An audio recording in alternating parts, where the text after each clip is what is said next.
Meus irmãos, a paz do Senhor, abra sua Bíblia em Deuteronômio, capítulo 29, apenas o versículo 29.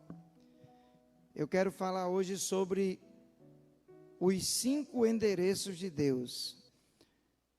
Os conhecimentos ocultos pertencem ao nosso Deus. O saber revelado, entretanto, pertence a nós e aos nossos filhos para sempre, a fim de que vivenciamos na prática todas as palavras desta lei. E você diz amém. E eu estava essa semana estudando as Escrituras e eu descobri que Deus tem pelo menos 5 endereços. O primeiro endereço de Deus é o céu. Ele habita no alto e sublime trono. Isaías, no capítulo 6, Deus permitiu ele ver o trono de Deus. Ele viu os serafins 24 horas no nosso cronômetro humano, declarando de forma constante e contínua que Deus é santo, santo, santo, santo. Isaías teve esta visão. Por que Isaías transmitiu para a gente, seres humanos? Deus no trono, os serafins que ardem em fogo adorando. Isaías traz esta revelação para que a igreja tenha entendimento de aonde Deus está, aonde Deus mora, qual é o seu endereço. Não foi só Isaías que viu o trono de Deus. No capítulo 4 de Apocalipse, versículo 1 ao 11, João descreve de forma detalhada a continuidade da visão que Isaías teve. João viu e de forma mais acrescentada. Isaías dá só uma palhinha do trono de Deus. O apóstolo João, ele dá detalhe. João, ele consegue passar informações mais precisas do que está acontecendo em volta do trono de Deus. Além dos querubins, além dos serafins que cantam, declaram santo, santo, João também viu 24 anciãos que constantemente estão adorando diante do trono. Eles tiram as suas coroas das suas cabeças e colocam aos pés daquele que está no trono, mostrando toda submissão, toda reverência, toda adoração àquele que está no trono sendo adorado pelos séculos dos séculos. Ezequiel, no capítulo 1, versículo 26 ao 28, eu gosto desta narrativa, pastor Arnaldo, de Ezequiel, que Ezequiel dá detalhes ainda mais acrescentados. Por quê? Porque Ezequiel, ele mostra uma coisa que nem João mostra e nem Isaías mostra. Ezequiel diz que o trono de Deus se move.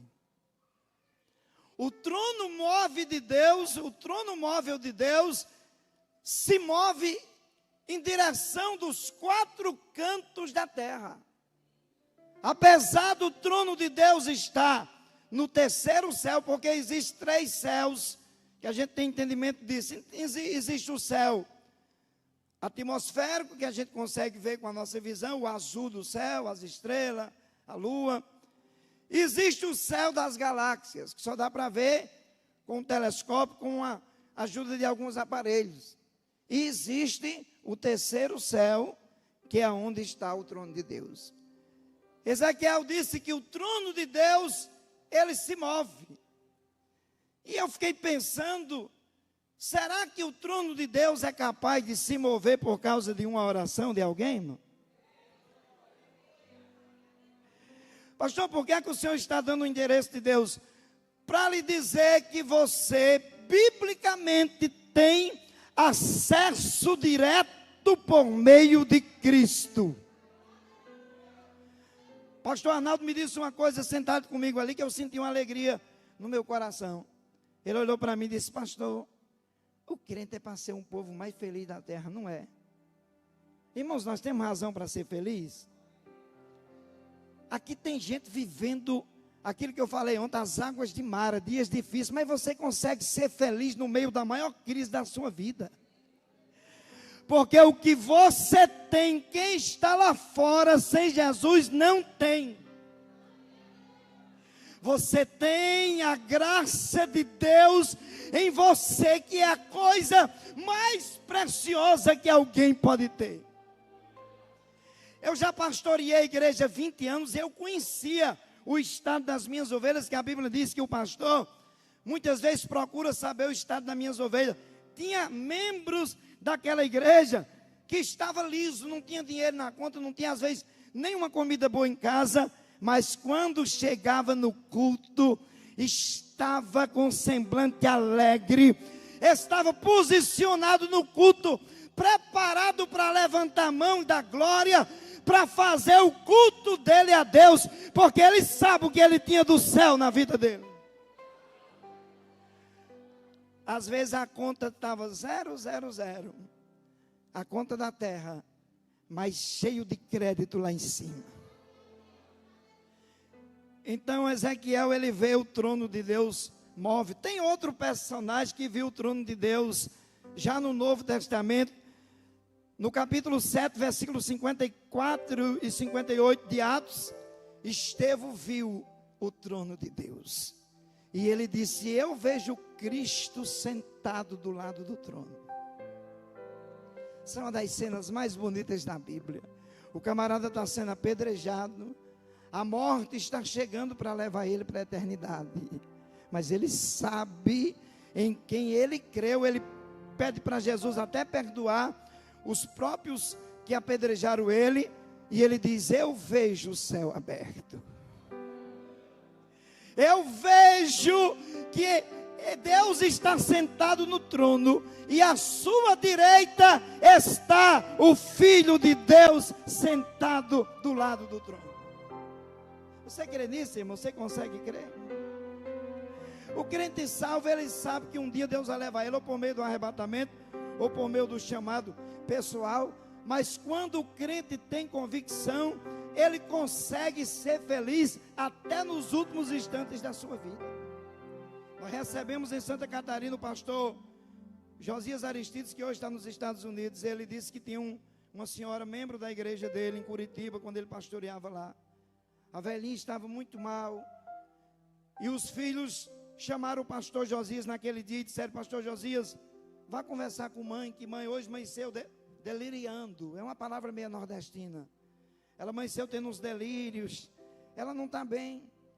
Aí ligaram para o pastor Josias, os filhos, alguns que não eram evangélicos, e o Josias foi lá, o pastor Josias foi. Quando chegou lá, ela disse: vem cá, pastor, eu não estou doida não, eu não estou deliriando não. Sabe o que foi, pastor Josias? Jesus apareceu hoje aqui para mim bem cedinho e disse: hoje, antes do pôr do sol, eu venho lhe buscar. Pastor, ele é tão lindo. Pastor, eu estou tão feliz. Irmão, quem é que fica feliz sabendo que vai morrer? O salvo.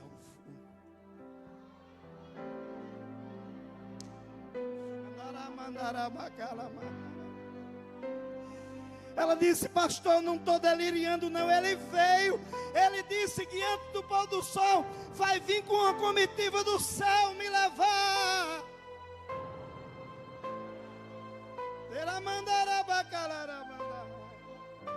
Pastor Josias contou para a gente de público no culto, e ele disse: desmanchei todos os meus compromissos daquele dia e acampei a minha tenda na casa daquela irmã, porque eu fiquei impactado com a história da irmã, e eu disse para a família: eu quero passar o dia aqui na casa de vocês.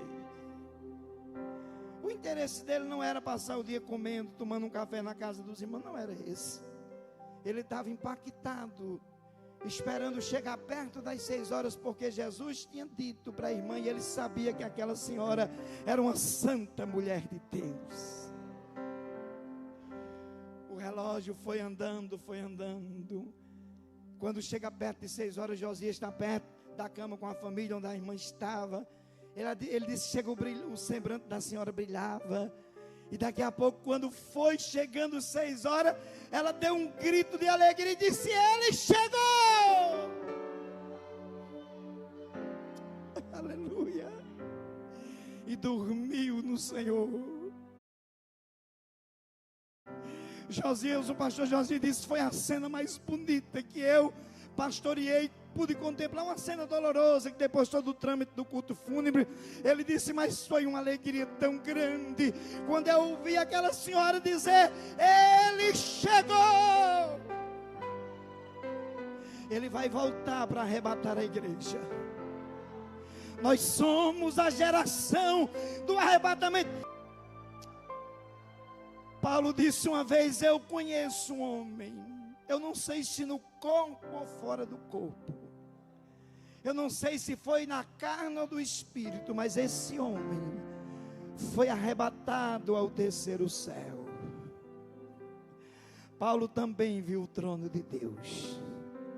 O apóstolo dos gentios também viu aquele que está sentado no trono. E sabe que nós temos acesso ao trono de Deus, mesmo sem ter ido lá. Eu não sei às vezes como é que as pessoas não entendem quando o crente conta alguma coisa espiritual. Eu já vi alguém dizer: eu estou com tanta saudade do céu, sem ter ido lá. Pastor Arnaldo, fazem quase 30 anos, eu estava no campo missionário, fui dirigir a igreja muito jovem, e um irmão foi pregar na igreja que eu pastoreava. Eu não era pastor, era auxiliar com ação pastoral. O povo me chamava de pastor, mas eu era auxiliar. E eu nem dizia que era auxiliar, o povo queria, eu deixava. Mas no ministério eu era só auxiliar de trabalho, dirigia uma congregação. E eu levei um irmão para pregar. O irmão levou um adolescente, filha dele, uma menina acho que de uns 12 anos. Na hora do culto, Deus tomou ela e ela disse: irmão Arinaldo, Deus manda lhe dizer que algumas vezes, durante seu ministério, algumas vezes, poucas vezes, Deus vai lhe mostrar algumas coisas em sonho. E eu guardei aquela palavra comigo. E um dia, Deus me visitou em uma madrugada, eu estava dormindo. Eu tinha orado, mas fui dormir. E eu vi a cidade santa. Eu olhei para o céu naquele sonho e eu vi alguma coisa que estava descendo em direção à terra. E eu fiquei curioso, deixei o que eu estava fazendo no sonho. E aquela coisa linda se dirigia. Quando chegou numa proximidade que deu para a minha visão entender, a minha visão humana, eu gritei: é a cidade santa que João viu, é a nova Jerusalém que está descendo do céu para a terra. Eu fiquei tão empolgado que eu corri para entrar na cidade santa, nem esperei ela vir na minha direção. Quando eu cheguei perto da cidade santa, eu acordei sentindo uma presença tão grande, porque o que eu senti perto daquela cidade no sonho, não tem palavras humanas que consiga descrever a sensação de paz, de alegria e de gozo da alma. Eu fiquei com raiva porque acordei, que foi um dos sonhos mais gostosos que eu tive na minha vida. Pastor, como é que eu tenho acesso ao trono de Deus? Por meio da oração. Você tem a linha direta com o céu. E quando o crente descobre isso, ele começa a entender aquilo que pode acontecer por meio da sua oração. A Bíblia diz que Isaac, o patriarca, cheio de promessas de Deus, casa com Rebeca e casa com a responsabilidade de dar sequência naquilo que Deus tinha prometido a Abraão. E quando ele casa, ele descobre no primeiro ano de casamento que a sua esposa era estéril. Mas quem conhece Bíblia sabe que Isaac aprendeu a orar desde quando era jovem. Tem gente que aprendeu a orar no começo, depois foi desaprendendo. Não, irmão, continue aprendendo a orar, não desista de orar, não perca a prática da oração, que a oração nos conecta direto com aquele que está no trono. Isaac orou 20 anos, sem desistir. Com 20 anos, Deus desceu na terra, abriu a madre de Rebeca e vieram logo 2, a bênção veio dobrada. Se ele tivesse desistido da oração, eu quero dizer para você que mesmo você tendo linha direta com Ele, sabendo que por meio da oração Deus pode fazer. Às vezes Ele não responde porque Ele é o gestor do tempo e Ele sabe o que é melhor. Tem oração que Ele não responde para o nosso próprio bem. Tem orações que fizemos, se Deus tivesse respondido, nós não estávamos posicionados no lugar que Ele quer. Porque nós fizemos determinadas orações e não era a vontade dEle. Mas mesmo assim nós nunca vamos desistir de orar. Você tem acesso ao trono, você crê? Então o primeiro endereço de Deus é o trono. Ele mora no trono, habita no alto e sublime trono. Ele está lá, na hora que você quiser falar com Ele.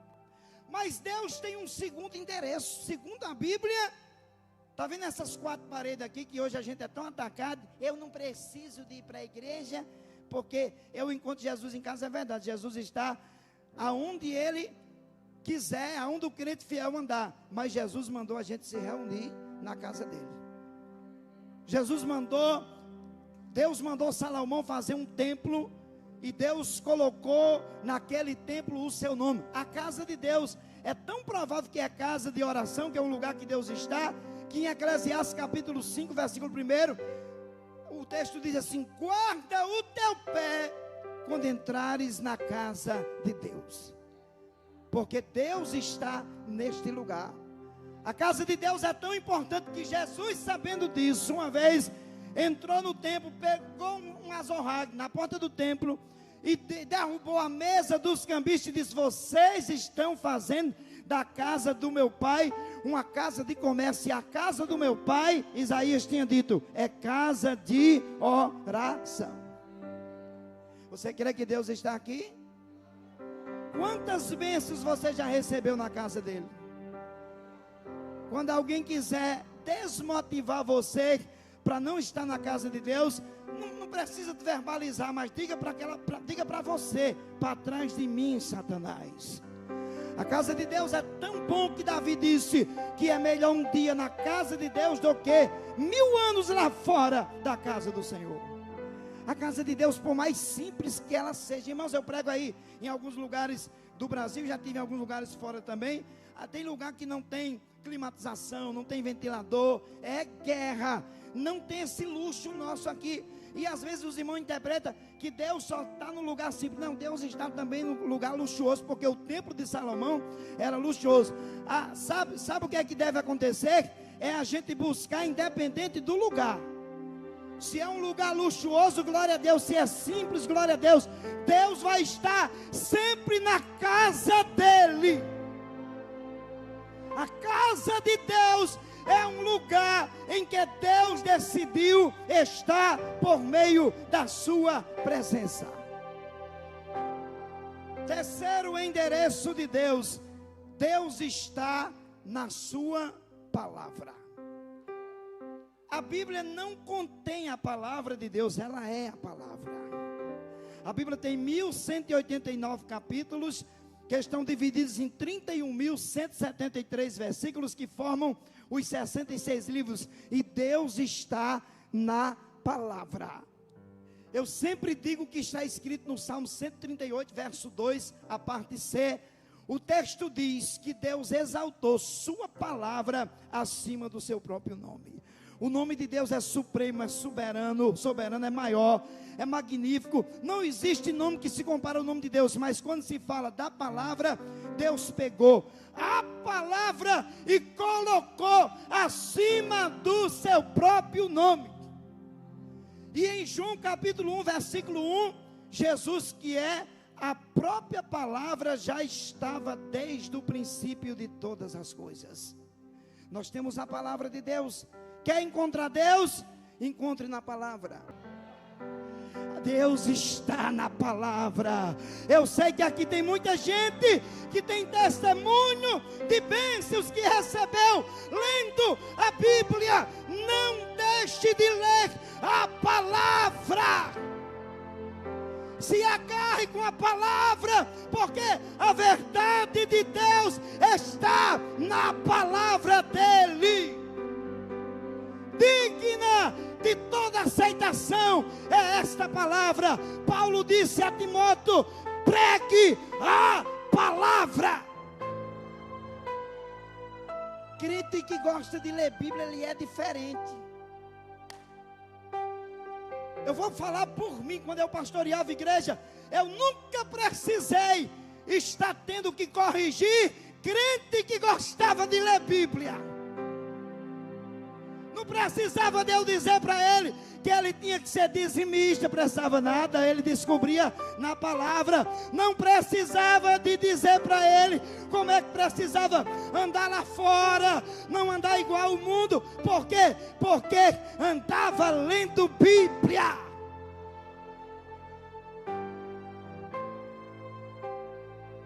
Leia a Bíblia,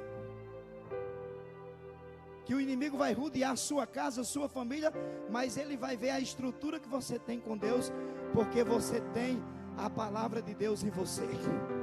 Aleluia. O quarto endereço de Deus, às vezes nós nem percebemos, mas Deus habita no meio dos louvores. Está escrito no Salmo 22:3, Deus habita no meio dos louvores de Israel, e nós somos o Israel de Deus. Por isso que nós cantamos para Jesus, nós louvamos para Jesus. Irmãos, eu acho muito bonita essa organização dessa igreja. Eu gosto de culto organizado. Está escrito em 1 Coríntios 14:40 que o culto seja feito com decência e ordem. Eu estou falando com propriedade porque eu sou pregador e prego pela misericórdia de Deus em alguns lugares dessa nação.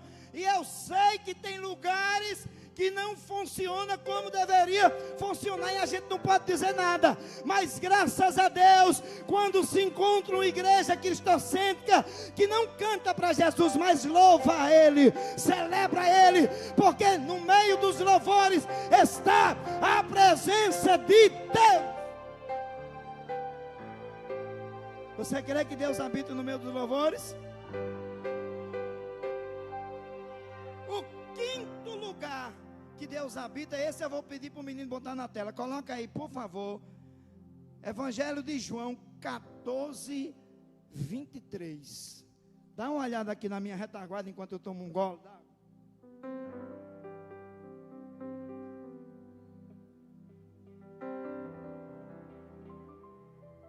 Jesus respondeu e disse-lhe: se alguém me ama, quem ama Jesus aqui?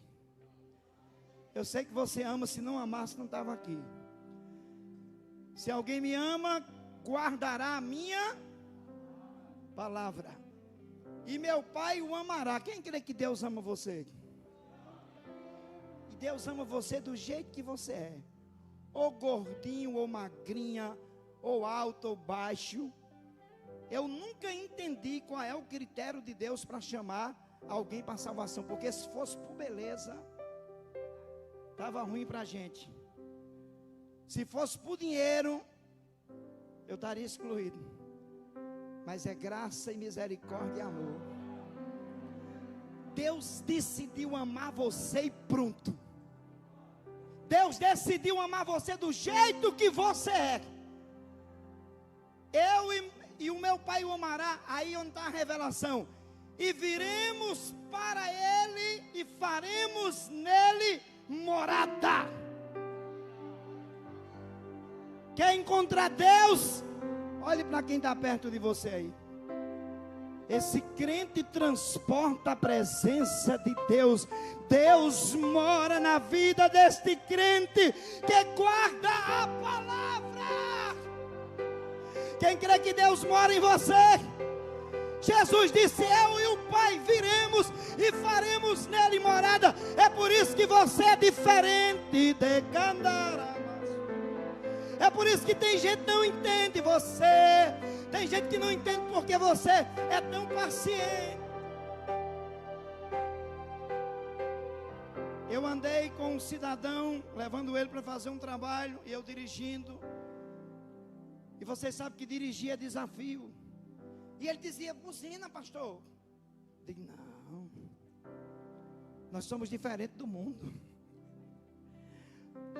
Alguém chegou para mim e disse: pastor, como é que o senhor consegue ser tão paciente? Eu digo: eu não sei, eu não sou paciente, mas o Deus que está em mim me dá a graça suficiente, porque Jesus mora dentro de mim.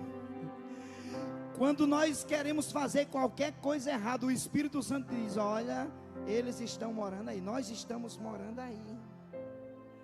O juiz da consciência que está em nós, o Espírito da verdade que o mundo não pode receber, porque não crê e não conhece, mas você crê e conhece. Jesus está morando em você.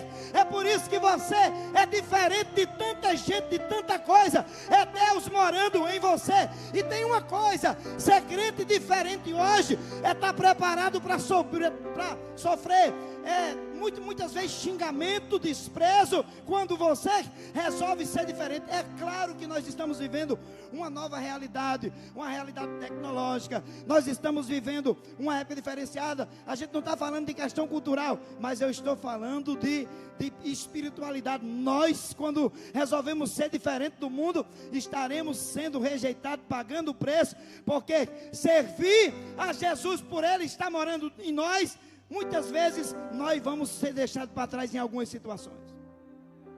Vamos ser chamados de atrasado e outras coisas mais. Mas se Jesus estiver morando aí, Ele vai andar com você todos os dias da sua vida.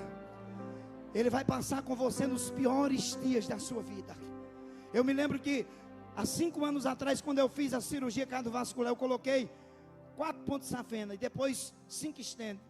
Quando eu estava na UTI, pastor Arnaldo, acabei de sair do centro cirúrgico.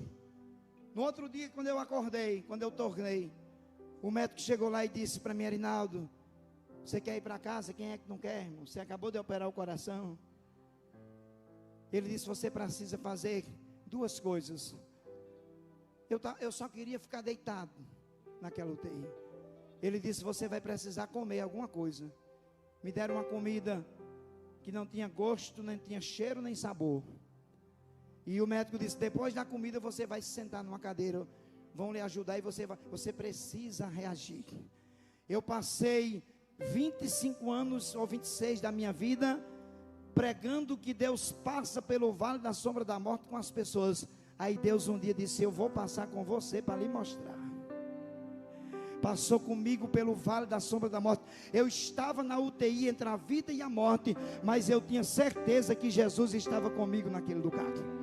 Com tantas dores que tinha que tomar injeção de morfina constantemente, mas apesar das dores, apesar de todo o abalo psicológico, eu tinha ciência de uma coisa: Jesus está morando em mim e eu vou sair dessa situação caótica. Jesus está morando aí em você. Você é o endereço de Deus. É por isso que tem pessoas que encontram Deus em você. Tem pessoas que você tem ganhado para Jesus só por causa do seu comportamento. Tem pessoas da nossa família, da sua família, observando você e dizendo: eu quero me converter, mas quero ser crente igual a Creuza.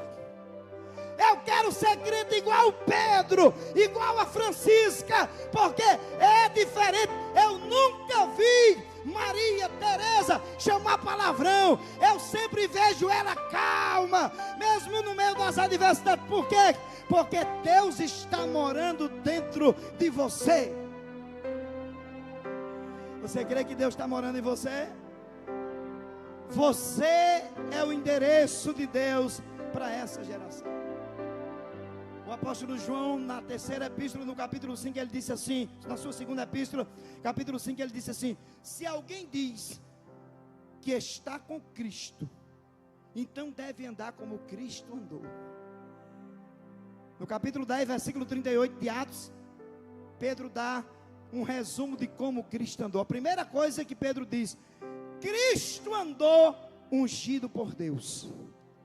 Cristo andou cheio do Espírito Santo. O ministério de Jesus começou após o batismo com o Espírito Santo nas águas do Jordão. Pode prestar atenção, que deslanchou. Aí Pedro disse assim, que nós devemos andar como ele andou. Ele andou cheio do Espírito Santo. Segundo lugar, ele disse assim: andou fazendo bem. Porque Jesus nos mandou fazer o bem, independente do mal que fizemos a nós, porque nós somos o endereço de Deus desta geração. eu vou repetir para você dar o seu melhor, glória, que eu já estou caminhando para o final. Você é o endereço de Deus dessa geração, e eu vou profetizar que muitas pessoas encontrarão o dono do céu através de você, através do seu testemunho, através da sua fé inabalável. Eu cheguei para morar em Santa Catarina, na cidade de Tubarão. Fui trabalhar de serviços gerais numa empresa há 21 anos atrás. No intervalo do almoço, tinha um pastor que pregava na rádio na cidade de Tubarão, na rádio Tubá. No intervalo do almoço, naquele tempo não era celular, era aqueles Walkman, os smartphones que a gente, eu sei que era um radinho que eu levava para lá. E eu botava aquele homem para pregar. E eles ficavam ouvindo. No começo houve uma resistência, eu deixava baixinho. Depois que eu vi que eles foram querendo, eu fui aumentando o som. E daqui a pouco um dos funcionários, um camarada prostituto, falava palavrão, incrédulo, começou a chorar e disse: "Ô pastor, o que é que tem nessas palavras desse homem?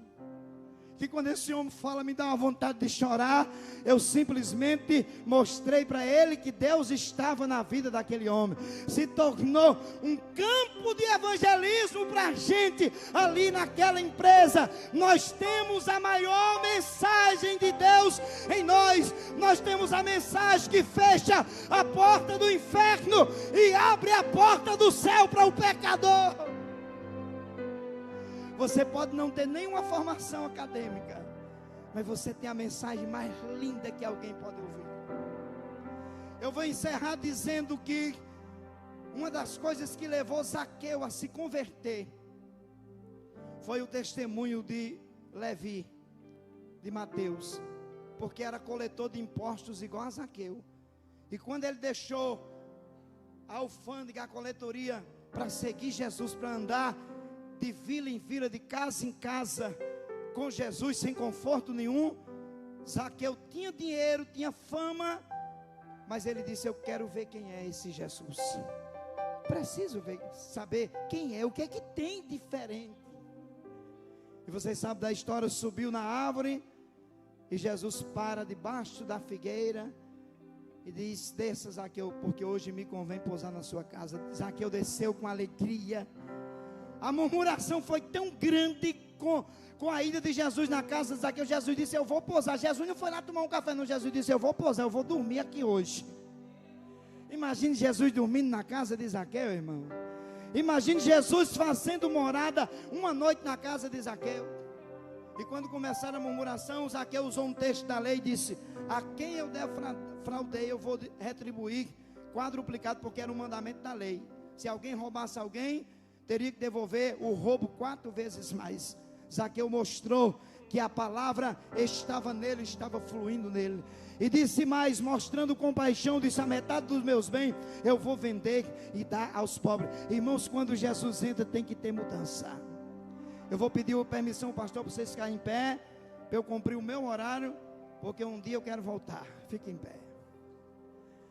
Fique em pé. Eu quero orar por você e pela sua família. Posso orar, pastor, pela sua família? Eu queria orar por você que precisa que Deus faça alguma coisa urgente em algo na sua família. Eu queria chamar aqui na frente. Pastor Rinaldo, tem algo para Deus resolver na minha família. Venha.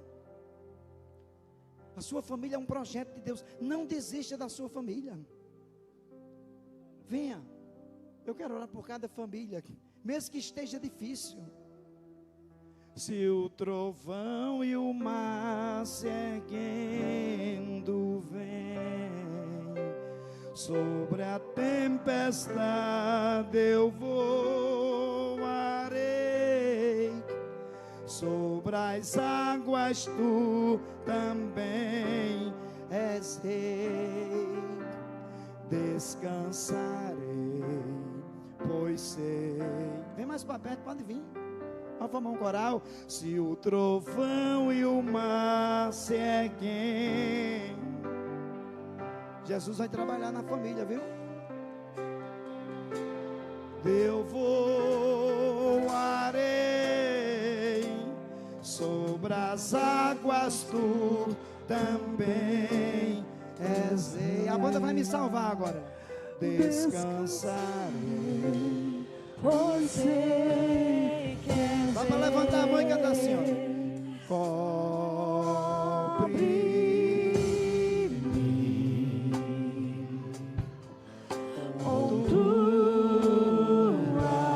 tuas mãos,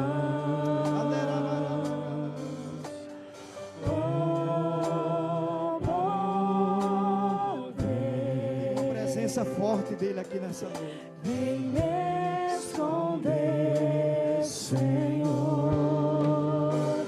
Se o trovão e o mar seguindo vem, sobre a tempestade eu voarei, sobre as águas tu também és nele. Descansarei, pois sei que és Deus. Só para encerrar. Se o trovão e o mar seguem, Tem resposta do céu nessa casa, nessa noite. sobre a tempestade eu voarei. Deus vai fazer algo na Sobre as família. águas tu também és rei. Descansarei, pois sei que és Deus. Querido Deus, eu estendo as minhas mãos sobre cada família que aqui está. Nós estamos orando por cada família representada na frente desse altar. Deus, eu sei que o Senhor está neste lugar. Eu sei que o Senhor está nesta casa. E o Senhor vai responder por misericórdia e graça a oração desta pessoa que veio aqui se posicionar para interceder pela família.